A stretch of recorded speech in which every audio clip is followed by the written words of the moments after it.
Well, Inter Milan are just 45 minutes away from making the UEFA Champions League final. They may just be winning it this time around for the first time since 2010.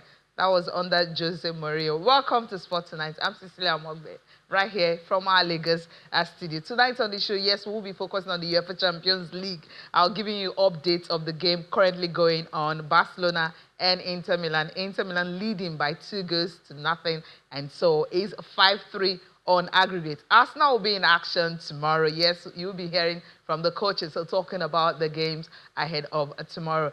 And of course, yes, we'll be talking badminton. And who else will be here to talk about badminton? The big man is right here in Lagos studio. You'll see him shortly. And of course, the NPFL will get our attention. The games that will be going down midweek. And of course, it's match day 37. It's almost match day 36, right? Yes, it's almost winding, and yes, we know Remo Stars are already champions, but then you still have teams who are trying to make it to the continent, see the teams that represent Nigeria in the CAF Champions League and, of course, the CAF Confederations Cup. Yes, the President's Federation Cup will also be getting our attention. The teams are in the semi-final. Of course, for the women, the teams in the quarterfinals. We'll touch down on that on the show tonight. And don't forget the CAF Under-20 Africa Cup of Nations taking place in Egypt. Nigeria will be taking on Kenya, already eliminated. The Rising Stars, they're yet to win a game after 2 matches, losing to Tunisia and also Morocco. But Nigeria on 4 points, just a draw will be enough for them to get into the knockout round. We will be talking about that on the show tonight. Yes, it's a loaded package. Football, and a little bit of badminton on the show tonight. Yes, I talked about the big fish in the studio, right? Francis Obi is right here in the studio, fresh from being elected as a council member of World Badminton Federation. It's great to have you join us on the show tonight. Thank you for having me. All right, now let's start off with, yes, badminton. It's how do I put it? It's been success and more success, especially para-badminton. I mean, Eniola, she's becoming like a household name everywhere. Her popularity is something. The way it all started, I mean, and of course, the investment that is also going on. And just last week, yes, was it last week here, Abia State, they are going to be hosting a para-badminton competition. So there's so many things going on in badminton. Well, it's great to have you in the studio because you will be touching down on some of these things. Now, let's start off with you being elected as a council member. What was it like for you? What would I say? Well, a very good one, I must say. I mean, I was very happy. I was very excited. And for me, I felt it was long overdue for Nigeria to be in the room. Okay. Where decisions are being made and where policies are being formulated to sort of, I mean, for the game generally. Yeah. And with what we've done so far in badminton, both nationally and then on the continent, I mean, everybody felt Nigeria deserved to be there. So that it happened, I would say that I was very happy. Okay. I mean, and a lot of people were happy for me, happy for Nigeria. Okay. That finally, some people felt Africa will have a very good representation. And I pray that I'll be able to deliver on that. Okay, because definitely, because the whole, how do I put it now? There's a whole lot going on because, you know, when you're successful, people expect more from you. So once you drop the ball, it's as if it's a failure. Yeah. And now you are in you are part of those that will make decision. Now, what are the things you're going to bring in to ensure that maybe Nigeria will have not just a better representation, but some of the policies that are being made, you know, Nigeria will benefit from it? Okay, I think at this point I would like to just maybe correct some impressions. Okay. You know, even me, yeah. While I was campaigning, yeah, I thought I was going to represent Africa. Yes, I'm taking, you know, Africa has 2 seats on the World Council out of 20 members. So I felt I was going to represent Africa. But as we were getting closer, I was reading up a lot of things, and I found out that the moment you become a council member, you are representing the world. The whole world. Yes, you are not representing the continent, because in that council, we also have the continental presidents. So those are the people who represent the continent. But once you're a council member, you're represented. So you are there to see to the growth and development of this game globally. Okay. So if there is good work and it translates to good, programs that make the game, grow faster and better. Okay. What it implies is it touches everywhere. Okay. So I'm not going to. So, but what we are meant to do is when we're having conversations, you must bring in the that perspective, because what obtains here is different from what obtains in other countries. So if you want to take a decision that affects the game badly, then you must look at it from the different angles and all that. So, and that is what, so for us, from experience, from what you've done here, I can say authoritatively that this is how the game is going on here, because you in Europe, you are not here with me, and you don't know. So if you are going to formulate a policy, you must put this into consideration. Okay. Yeah. So. Okay, I think it's understandable that. So I think Nigerians do not put so much pressure on you anymore now that they understand that you're not just there for the continent or for Nigeria, but for the whole world globally. And of course, when grants and other things are also coming in, since you're there, you'll be able to like, okay, oh, my country definitely need this. Now let's talk about the game right here in the country. Yes, badminton has been growing. I mean, National Sports Festival is coming up, and the Para-badminton. I mean, what Eniola has been doing, especially in Spain, like every for every fight, for every game, there's a record that she was setting. So what was it like for you, and what are the things that you guys are going to do better to have more of Eniola's, making it at the global stage when it comes to para-badminton? Well, I must say that yes, very true. Eniola has done a lot to put Nigeria on the global stage. And I will tell you that one of the things that contributed to my winning this election was Eniola's performance. Because, I mean, while I was campaigning, I had to campaign to every country, every president of badminton all over the world. And in a lot of places, in fact, during the BWF AGM, there was up to 2 reports that touched on Eniola's performance in Paris. And then, of course, during the African, because we had the African AGM also in China. And during that AGM, there were presentations on Eniola's performance, and she went on to win the AWIBA award, that is African Women in Badminton Award. Okay. Oh. Yeah, she is the winner for this year. Yeah. And so the focus was on her. And it made my campaign easier, because when I come and I say I'm from Nigeria, everybody is able to link it with Eniola. So basically, she's done so much, and it was one of the reasons Nigeria was granted the hosting right for the first time to host an international para-badminton championship. And back to back, we are hosting the African Para-badminton Championship. We've never done it before. So why Abia? I mean, that should be the next question. Okay. Abia State has done so much for para-badminton. A lot of people don't know. When para wasn't even very popular here, it was already being supported by Abia State. And I will say that we've been very lucky. Why? This has gone over maybe like 2-3 governments in Abia State. And most of the times, different parties. And we've been lucky, because there are times when you have a governor coming in even from the same party, they will not want to continue with what was done by the others.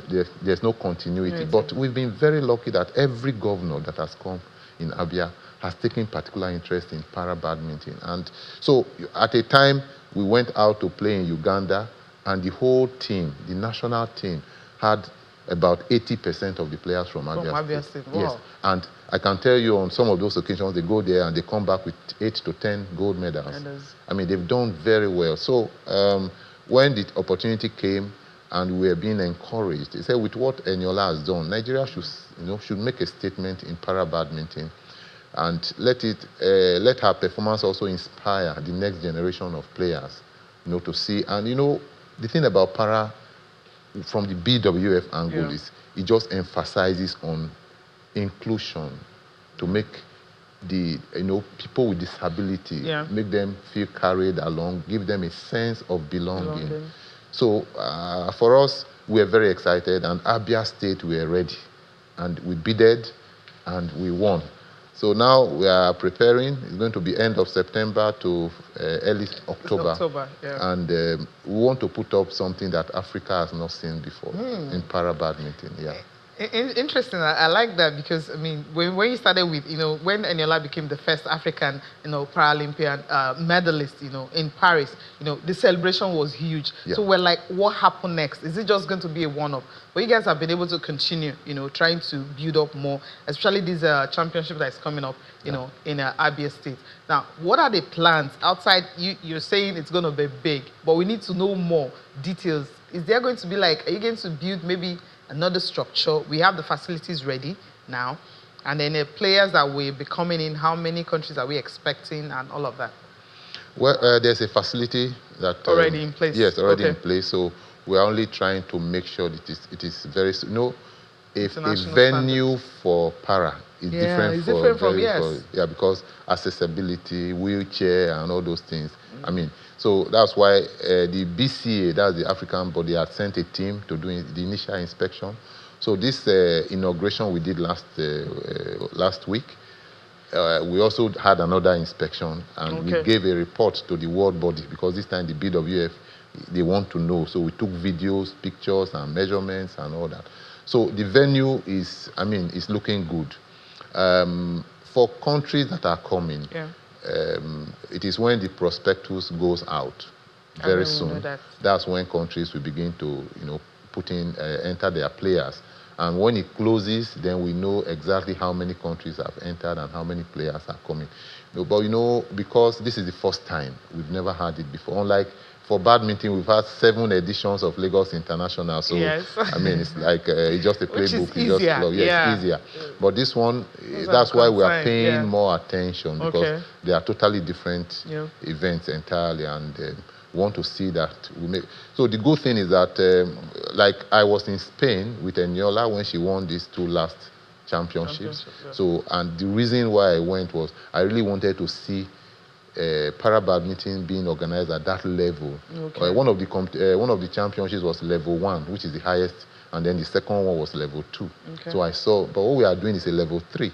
So because we are just starting, so you do a level 3, maybe after some editions, then you can move on to want to do something higher. So we are hoping to make the best out of it. We can't wait to see that happen. I know we still have a long time, but this is May. You still have like a few months to really solidify and ensure that everything is put in place. Now, for outside Bolaji Eniola, you talked about some athletes from Abia State and everything, but overall, para-badminton, how big is it for Nigerians? Because the first name that comes to mind, Bolaji Eniola. So you don't remember any other. How big is it, and how are we going to improve on it to produce more of the Eniolas? Yeah, so because Eniola was the only one that won a medal, so focused. But the truth is that for the Paris Paralympics, we had 2 para-badminton players, Eniola and Jeremiah. Jeremiah got to the quarterfinals, and he lost his match 2-1, very close. Now he was in Paris. He was in Spain for the 2 competitions, and he won a bronze medal in the second championship. And in the other ones, the singles, he got to quarterfinal again. Now, what does that tell you? That with a little push he will get into the podium space. So what we've done, Eniola was in Spain for a few months before the Paris. So she was Jeremiah couldn't make that trip. So right now, Jeremiah just came back from Spain. So after the Spanish 2, he stayed back for a month. They were meant to play Dubai about now, but we had issues with getting their visas. So we are now looking at Wales and Britain. So that's the next one, because if you don't play competition, you won't grow. Eniola is world number 2, and we want her to go to world number 1. Next year, February, we have the World Championship, and we are going for the first medal by any African there, and it could come from the 2 of them. So, but we have other players, like I said, at the last All Africa Para-badminton in Uganda, Nigeria cleared almost all the gold medals. So we are number 1 right now in para in Africa, but because para is just growing. Yes, it's new. Before now, Uganda has hosted many of the All Africa. The only country that hosted after Uganda was Egypt last year. So Nigeria is the third country to host it. Now. Yeah. So I think I love the progress we're actually making, because when we talk about para, there's hardly focus on it. We're more concerned about the able-bodied, but being able to run both together, which is something that we really don't see often. If I want to use football, for example, you have the able-bodied guys championship, they just go, while the other ones will start begging for funds to travel, but we don't see that in badminton. So in terms of funding, how are you guys able to manage with that? Well, I would say that was in badminton. I won't lie to you, because I remember when I became president, they just put themselves together and came and ambushed me in one of the Lagos International. The first one was 2017 after I became president. And they came and made a very passionate appeal that exactly what you just said with other sports is what was happening in badminton, and they were appealing. And I promised them that we're going to give attention to para. And from there we started doing it, and they were doing well. And of course, Abia has been very supportive. So funding, I will tell you, most of the times when they go out to play, a lot of times Abia State sponsors all of them. To the extent that sometimes either the leader of the team or the national coordinator will say, they are going to represent Abia. I say, no, we are going to represent Nigeria. But, Abia is the one making it happen, powered by Abia State. And, I mean, that is what it has been. So I will tell you that we've been very lucky. Abia has been very... Then even Kaduna State, at some point, was also very supportive. On one or two occasions, they sponsored some players. So that's what has happened.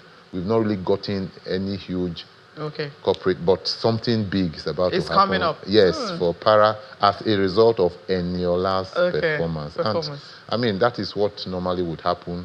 When something good is happening, people want to identify with it. And we've been able to manage that to see how we can maximize the opportunity. How's in that coming up? Because I'm always happy when we have corporate bodies wanting to identify with well, other I'll just sports. let a bit out of the bag, a bit, just... So basically, we have a corporate body that has agreed. Okay. So we are looking at LA 2028. Okay. And don't forget that towards the end of last year, BCA did the media launch of the road to LA. That was the first time it has ever been done in Africa. And it was because of Eniola's performance. So this corporate body has come up to say, okay, we are hoping Eniola will be able to win the gold medal there. And for her to do that, she needs to be busy. Yeah. So they've offered to sponsor her to 3 international championships every year. Okay. From now till 2028. And then also provide her with her kits, rackets, shoes, all the things she needs to play. And for us, that is... So it means we will not... But it's just for us to select... okay, she will go for this, she will go for this, and then they are ready to go. So we are going to make the announcement very soon, and it's going to be... It's the first time it's going to happen. And I'm happy about that, because it's not every time you want to rely on the National Sports Commission, to always get funds for this championship. The delays and everything, usually athletes don't get to travel on time and all. Okay, what other things you want to add? I mean, what are we expecting from badminton before I let you go this year? Well, there's a program we've been running for a few years now, which is called Shuttle Time. Okay. It's basically a grassroots. That's for secondary schools. We take it there. We teach them, we teach their games masters, and then we give them equipment to start. We want to take it to a higher level. Okay. And then my experience from this AGM and my election, I also want to focus on an area that would be impactful. Okay. So, and it's going to be focused on the grassroots, because the future of the game is the grassroots. Yes. Yeah. So we are looking at secondary schools.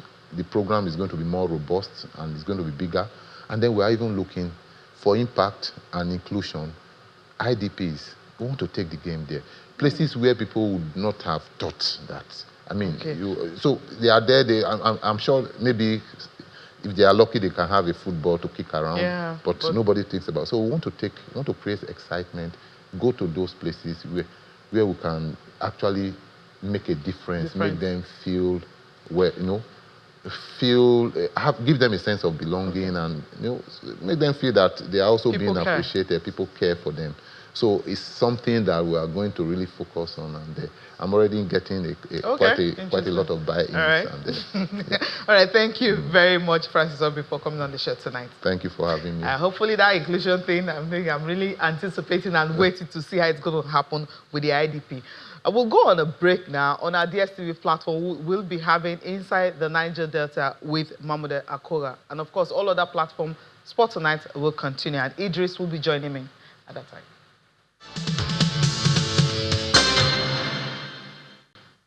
Welcome back.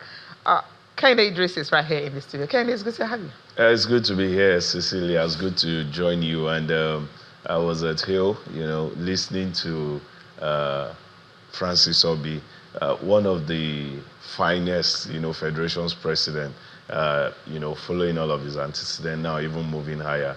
Yeah. Fantastic. Badminton had grown. I was saying stories about how one of the badminton classics in Lagos, a JSS3 girl was watching, and I was interviewing them as the program was ongoing, and she said she's a table tennis player, but Francis Obi and his team brought students to get them exposed to badminton. And she said with what she has seen today, that was half a day into the whole day. She says she's switching from table tennis to badminton. It's so beautiful. So that is what they've done. They've taken it to the ground, taken it to the generation next, which is how you sustain a success story. You make the generations coming to love it, and then they keep the fire burning, and that's what they've done. And then the story of Eniola, I can remember that very first championship. I was at the airport. They said she would land at 9:10. She had not come at 11. But we're all patient because a star is coming. And then when she eventually came out, it was drums. We were all happy. And then afterwards, I had a one-on-one with her, asking her what does this mean. She said, after winning this, for about 6-7 days, that she wears that medals around her neck in her area. And all of her friends just want to sit and ask her tales of how this how she was able to achieve it. And that is where she said, I want to continue to conquer the world. And she's been doing that. All right. Let's talk about the National Sports Festival. Yes, you saw that. It's just days away. It's on the 16th of May. That's next week, Friday, right? That's when it's happening. National Sports Festival is already here. Remember, after the postponement and all, it still gets way 2024, but we are in 2025. Now, the governor of the state has been talking about what they intend to put in place. They're not under pressure to do anything because they already put everything in place to ensure that they'll have a fantastic tournament. And just earlier today, you have a Guild of Editors for Sports. They were with him in Ogun State to talk more about what they want to see. We understand that about 2,150 medals up for grabs, 626 of that happens to be gold, 549 events, more than 15,000 athletes. And of course, they're having some new competitions actually coming in. Beach volleyball is going to be part of this National Sports Festival. There's also the Nigeria flag football will also be a demonstration sport for this National Sports Festival. Let's take a listen to the governor of Ogun State talking ahead of the National Sports Festival. What we need to see, especially the things the media needs to understand before the games start.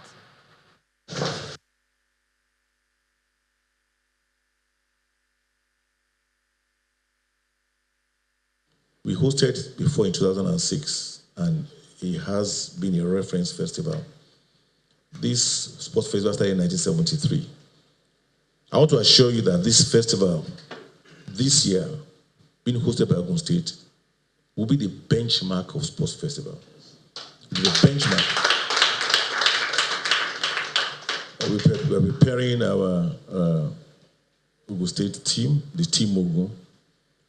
We have totally reconstructed, overhauled our sporting facilities, the Alaki Sports Festival, Sports Center, MQ Stadium. I was studying mathematics earlier on that it was MQ Stadium. Today is MQ Sports Complex because it has evolved from a stadium to becoming a complex. Before he just had a pitch and track. Now he has everything, and he has it world class. This festival will be the first time where all participants and contingents will be staying in a games village. It'll be the first time in the history of sports festival. Everybody will be staying in games village. And that is to even promote that unity and strengthen interpersonal skills and cohesion, further deepen the vision for which the sports festival was established. Now, we believe that this will be one of our legacies of this administration, beyond the infrastructure, sports infrastructure that we have invested in. Yeah, they want to make it a reference point in the history of the game in the country. But I mean, when you hear things like this about trying to make the best out of the National Sports Festival, you just want to, find out to see how well, this can be different from the others. And one of the things he said is the fact that all the athletes will be staying at the same venue. I'm like, where are they going to be staying? But we're still waiting for that. But for you, what do you think? What should you expect from this National Sports Festival? Firstly, Ogun State is a very hospitable state, very welcoming people. So I think that will be at the face of everybody. That warmth. You're being welcomed and very comfortable. That is the first thing. Then when you go to the nitty-gritty of things, which is the games itself, one of the things you want to see is what he said, games village. He mentioned bonding.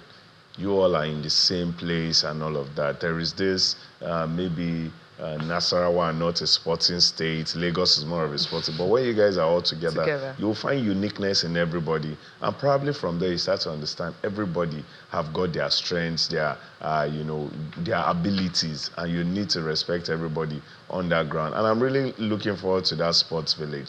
But I can remember when Edo hosted and Delta afterwards, or was it Delta and then Edo afterwards? Edo, then Delta. It was said that Delta wanted to surpass what Edo did. Yeah.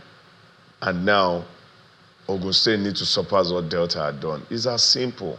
These are beautiful competitions where Cecilia has got 98% in her mark today, and I'm saying I want to do better than she did, and I'm aiming for 99, 100. That's healthy. That's beautiful. And that's what Ogun State is saying. And we're all crossed. We have our fingers crossed on this. Sports complex, not a stadium, because everything is in there. You need to be there to see in and around, and you understand, okay, they've put in a whole lot. And yes, that sports complex where all the athletes will be together and how the games will go. Now, programming really does matter. How, games are scheduled. Yes, it's important, actually. It's very important. That's another angle I want to see the sports festival. But, when the governor himself, not the commissioner for sports or somebody represent, he himself, then he's put his own name on the card of things. So this is not somebody quoting, being quoted as saying the governor said. It's the governor himself that probably and that's fantastic. That's you beating your chest in front of the entire country. You can do this. We have 549 events, more than 15,000 athletes. We can't wait for the games to start.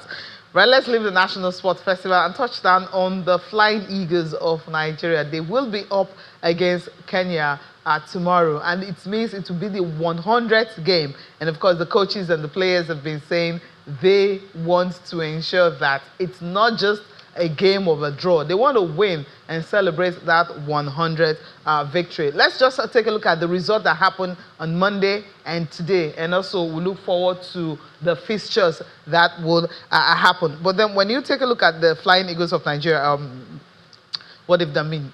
If you check, I was looking at the statistics of the games that they played, the fact that they've had just 7 shots and scored 1 goal. Let's just take a look at the results, and then we'll come back and dissect more of it. Now, the Central African Republic and DR Congo game ended in favor of DR Congo 3-1, and Ghana beat Senegal by a lone goal. Remember how Senegal dominated the under-17, under-20, and even the Nations Cup? Like, Morocco is taking over. Morocco has won the under-17, remember, so under-20, they're doing so well. For Tuesday's game earlier today, it was just a goal by Joseph, just a penalty that gave them the victory over Tanzania. So Tanzania, for them, may not even make it to the knockout round from the way the results are looking up. When I was monitoring this result, it was goalless, and how South Africa able to thump or thrash 4-1 against Syria Leone. So these are the games played earlier today. Now the fixtures for tomorrow, where of course the Flying Eagles of Nigeria will be, trying to see if they can just win their game and top the group. Remember, Morocco and Nigeria, they're having the same number of points, having won their opening games, and also the second one they settled for a draw. And the first game, 4 p.m. Nigerian time, you have June 30th Stadium. That's where it will be played, Nigeria and Kenya. And Tunisia and Morocco will follow suit. For Kenya, they're already out of the competition. For you, you've seen the Flying Eagles in this match. They've not really convinced. I'm not convinced by it, because if you check the results of Morocco, their game against Kenya, and check of Tunisia, the game against Kenya, it shows that these teams can score goals. But Flying Eagles, the goals are not coming. I think that that should be the reason why you won't readily find Nigerians talking about this team. No disrespect to them, but there was a time Nigerians were following their under-17. Nigerians were following their under-20. Because at that point, these boys were ballers. Their coaches were reliable. No disrespect to the coaches, but with what we were seeing in recent time, there is nothing to write home about. And also, at a point, this is our achieving level. The Super Eagles might have all of the names and all of that, but they might not have so much of, results when it comes to winning. But for the under-17, under-20, Nigerians just know there will be something to take home whenever they go into competition, whether it's Africa or the world. But in recent time, that has dried up. And I saw this squad before this competition. Sisi, it's a strong squad. Talking about some names that that I've heard of sprinkle around, But competition started. I don't know. Maybe it has to do with the way they were assembled. Maybe it has to do with the coaching crew. But this is the point. But they won Waffle B. It's the same players. So what I think what I'm afraid of is the fact. Okay, maybe because we played. There is no more Landaboso, you remember? We played big. Landaboso is the only one left. They played maybe a stronger team because we're looking at the results. Kenya lost to Morocco 3-2. I mean, they gave them a run for their money. They lost to Tunisia 3-1. So maybe Flying Eagles, all the goals might just come tomorrow. Because if you look at Kenya, Lawrence Omar is the one who has scored the goals for them so far. So it shows that they can actually score goals. They've scored 3 goals. Flying Eagles have scored 1. And take a look at the Daniel Bamaye, who happens to be the best player we have. He had about 75 touches against Morocco. That's the most by any player in that match. 3 shots on target against Morocco, but they failed to score. Conversion was a problem. Conversion rate, that's the problem. And for Kenya, they've used 2 goalkeepers in the 2 games they played so far. So that tells you a lot about this team. Might just be a team who wants to see how they can at least I just hope maybe they can wrestle. Cause an upset. They can wrestle getting Nigerians' attention turning their way. All right. Maybe at under-17, you can say these are still kids there. But at under-20, we're getting into proper business. After under-20, what you're talking about is Olympics level, World Cup level. I'm just saying under-17 competition. You can go back in the days when Fabregas, Lionel Messi, all of these names were playing the under-17. People just went past it. Cristiano Ronaldo played the under-17. People didn't really maybe they knew those names, but not like they were concentrated. Yeah. But at under 20, we knew who Lionel Messi is. Okay. We knew who Kun Aguero was. We knew all of these names because they were already playing. Like, if a Lamine Yamal plays the under 20 World Cup now, you understand he is already an household name. That's what I'm saying. But at under 17, maybe name, but at under 20 is already business. So yes, somebody like Costa would tell you, maybe it's not winning mentality, but really, there is something that winning does. Yeah. Then, in the Nigerian context, if you go for championships like the under 20 and you don't win, almost likely they'll forget you're about disbanded, all of you. Yeah. So they need to get something. At least go far. All right. At least get the attention of Nigerians. All right, let's switch over to the President Federations Cup. Yes, is going. You look at some teams that you don't expect to see at this level. They're still there. Abakaliki, for instance, they're still there. I mean, you look at that team and you're wondering, how did they get here? But we'll just take a look at the round of 16 for the women, and then we'll look at the quarterfinals fixtures. For Edo Queens, they beat Oshun Babes by 3-0. Sunshine Queens and Confluence Queens ended in favor of Sunshine. Onimaj and Heartland Queens, they're complaining a lot about not having enough players, but they're winning. Remo Stars Ladies and Danas Ladies, it was Remo who won that by 2-1. And Rivers Angels are still scoring the best way they can against First Mahi Babes. It ended 5-0. And this game, Delta Queens and Ibom Angels was goalless. The Ibom Angels won on penalties. Nasarawa Amazons and, of course, Bayelsa Queens. Nasarawa Amazons winning by 2 goals. So Mighty Jets matter, and Unification ended in favor of Unification, winning 6-0. Now let's quickly take a look at the quarterfinal fixtures. Rivers Angels and Remo Stars Ladies will be in action in Benin City. Ibom Angels are hosting Heartland Queens in Aba. Edo Queens and Unification, this will happen in Ejebode, and Sunshine Queens and Nasarawa Amazons will happen in Oka in Anambra State. So these are the fixtures for you for the women. And for the men, where we still have Abakaliki still there, rubbing shoulders with the big boys. Quickly take a look at this. This game ended on penalties 5-4 after regulation time. Nasarawa United could not take out Abakaliki. They are still there. Remember how they took out Eyimba from the President Federations Cup. Wiki Tourists and Ikorodu City won by a lone goal. Enugu Rangers and Plateau United, Enugu won by a lone goal. And Aqua United and Kwara United, Aqua won 5-4 on penalties. Now, there you have the semi-final fixtures. Now, this name, remember this name, they will be up against Ikorodu City in Abuja. Kwara United and Rangers, they will be playing in Lagos. So that's it for you, Federation Cup. Let's quickly take a look at the games for tomorrow. Our midweek games are talking about NPFL match day 36. Academy Warriors and Remo Stars, the National Remo Stars, they are already champions. Lobby Stars and Nasarawa United. You have Benin Insurance hosting Aqua United. Eyimba and Kwara United. Heartland and Plateau United. You have Katsina and Kano Pillars. They will all be in action. These first two games will be at 3 p.m. The other games is at 4 p.m. You still have other games taking place on March day 36. Ikorodu City and Bayelsa United. This game will be at 5:30 p.m. Shooting Stars and Sunshine Stars in action. Rivers hosting Rangers. I think this is the game everyone will want to watch out for. Niger Tornadoes and Abia Warriors will complete that. Which of this game gets your attention quickly before we move to the Champions League? Of course, Rivers versus Rangers will definitely get our attention. Yeah. Not because they are top teams, but there are still things at stake. Rangers, with the remaining games, can still wrestle out something, even if some people feel it cannot happen. For Rivers, they need to continue to seal that. Ikorodu City, I just love what they are doing, but playing Bayelsa, I think that will be tough. I want to see what they will do. Hopefully, they can also continue to push the odds. So these two games, leave out every other game. I think these two games will definitely get my attention. Okay, the UEFA Champions League now. PSG, Arsenal. Yeah. First leg, PSG, advantage. Yeah. Okay.